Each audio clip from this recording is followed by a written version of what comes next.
नवरात्रि में विसर्जन के दिन आपको भूल कर भी ये 3 काम नहीं करने हैं, वरना आपके हाथ से भी पूरी की पूरी पूजा निकल जाएगी। क्योंकि 99% लोग कलश विसर्जन में बड़ी भूल कर देते हैं। अब आप भी जान लीजिए कि 2026 की विसर्जन तिथि और मां दुर्गा को विदा करने का सही तरीका क्या है।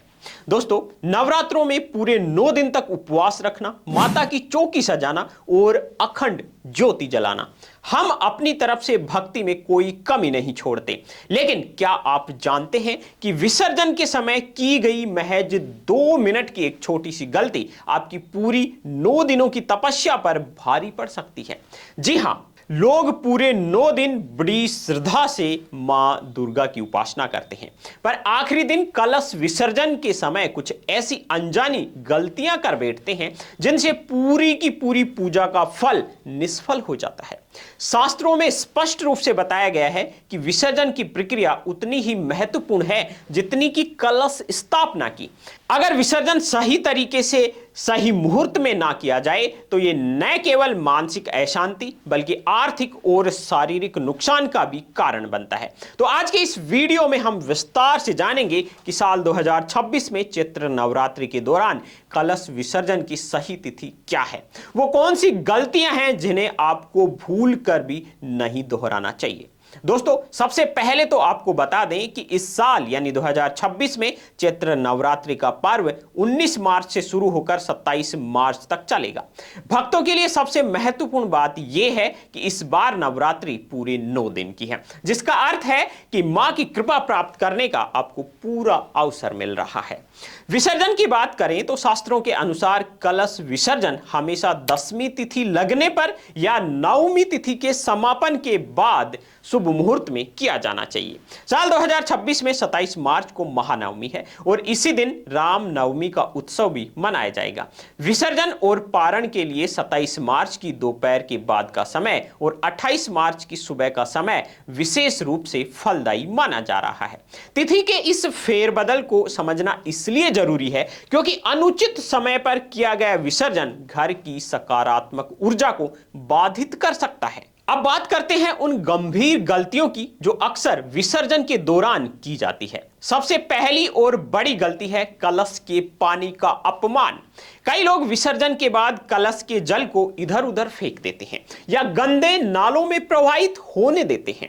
आपको बता दें कि यह जल 9 दिन की पूजा की शक्ति को समाहित किए होता है। इसे या तो पूरे घर में छिड़कना चाहिए ताकि नकारात्मकता दूर हो, या फिर इसे किसी पवित्र पौधे जैसे तुलसी को छोड़कर किसी अन्य गमले में डाल देना चाहिए। जल को यूं ही व्यर्थ करना साक्षात लक्ष्मी का अपमान माना जाता है, जिससे घर में दरिद्रता आ सकती है। इसके साथ ही कलश के ऊपर रखे नारियल को लेकर भी लोग संशय में रहते हैं। याद रहे, यह नारियल मां का आशीर्वाद है, इसे कभी भी फेंकना नहीं चाहिए। इसे लाल कपड़े में लपेटकर अपनी तिजोरी या पूजा स्थल पर रखना चाहिए ताकि साल भर सुख समृद्धि और बरकत बनी रहे।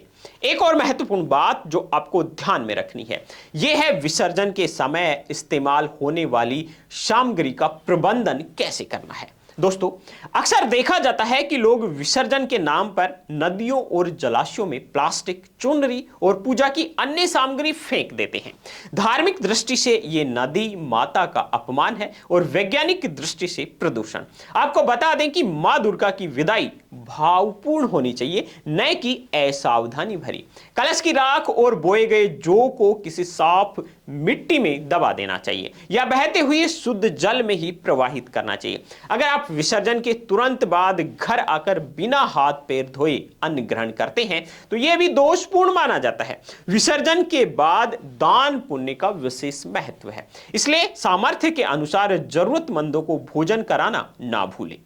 एक बहुत ही खास बात जो आपको समझनी होगी, यह है कलश हिलाने की प्रक्रिया। विसर्जन से पहले कलश को थोड़ा सा हिलाना यानी ऐश्वर्य देना अनिवार्य होता है, लेकिन इसे बिना मंत्रोपचार के करना भी गलत है। विसर्जन के समय गच्छ गच्छ सूरश्रेष्ठे स्वस्थानम परमेश्वर जैसे मंत्रों का जाप या मां से अपनी गलतियों की क्षमा याचना करना बहुत ही आवश्यक है। दोस्तों, यदि आप इन छोटी छोटी लेकिन अत्यंत प्रभावी बातों का ध्यान रखते हैं तो नवरात्रि की पूजा का पूर्ण लाभ आपको प्राप्त होता है और घर में खुशहाली आती है। याद रखिए, श्रद्धा के साथ साथ शास्त्रोक्त विधि का पालन ही आपको बड़े नुकसान से बचा सकता है और आपके जीवन में उन्नति के द्वार खोल सकता है। दोस्तों, इसी तरह की भक्ति से जुड़ी हुई लेटेस्ट अपडेट के लिए आप हमारे चैनल बीएन हिंदी न्यूज को अभी सब्सक्राइब कर लीजिए और हाँ, दिन भर की टॉप ट्रेंडिंग और लेटेस्ट खबरों के लिए यूट्यूब में सर्च कीजिए बीएन हिंदी न्यूज और हमारा जो चैनल आ रहा है बीएन हिंदी, उसको अभी सब्सक्राइब करके बेल आइकन को प्रेस कर लीजिए। हाँ, माता के भक्तों के साथ में इस वीडियो को शेयर करना ना भूलें और हाँ, वीडियो को लाइक नहीं किया है तो लाइक कर दीजिए।